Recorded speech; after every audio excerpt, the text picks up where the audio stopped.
Hello, I'm Mackenzie Reed, and I am currently interning at 585 Magazine here in Rochester. 585 is a media company, and we are part of the Buffalo Spree family.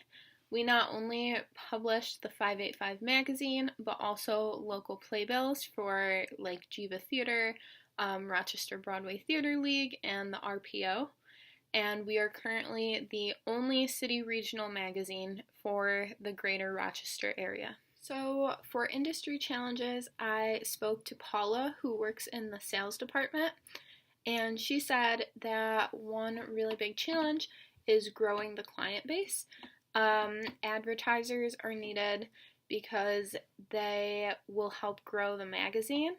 And in an article I read, which is called Why is Printed Advertising Still Important to Magazines, Newspapers, and Other Forms of Print Media, it said that print advertising is the primary source of funding for magazines, so therefore it's necessary to the production of a magazine as well.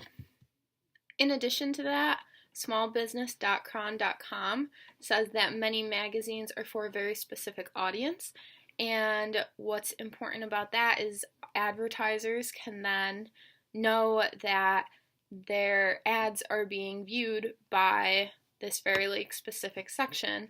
So in our case, we're like a Rochester regional magazine, so of course advertisers from around Rochester, it's like the ideal audience for them. Another critical challenge facing my internship site over the next 12 to 18 months is digital.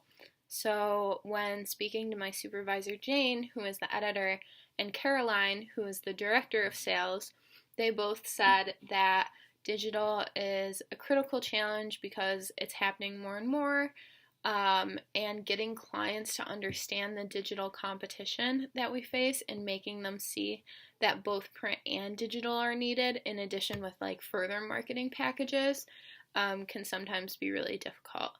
And then also just having a strong digital presence in general along with the printed magazine, it's really necessary to have both. A societal challenge I really care about is world hunger. According to Food Aid Foundation, 1 in 7 people are hungry and 1/3 of the world's food goes to waste. And then worldhunger.org said that between the 1960s and 2011, food diversity and availability had increased. Despite this, we still can't feed everyone due to situations like poverty and conflict, which interfere with agriculture productions and food accessibility.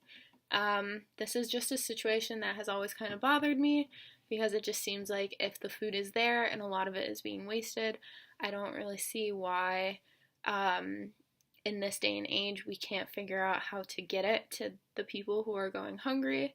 So it is something I am concerned about. Personally, as far as solving these issues, I think going digital and staying print, I agree that just having a really strong digital presence helps because now we're in a day and age where digital is kind of crucial to everything we do, and a lot of people like read on their phones and their laptops. But I also wouldn't want to lose like the aspect and the authenticity, I guess, of printing. So trying to balance both, I think, is best. As far as the other challenge, with advertisers, I think just making advertisers aware of where the magazine is headed and what our audience is and how that benefits them is the best way to get them to work with us. And then for the societal challenge, world hunger, I'm afraid I think it's just always going to be an issue, but I think we can do things to help like our local hunger issues. I've worked with food cabinets before, just giving to like food drives in general is always a good thing to do, and I think little steps like that help towards the bigger picture.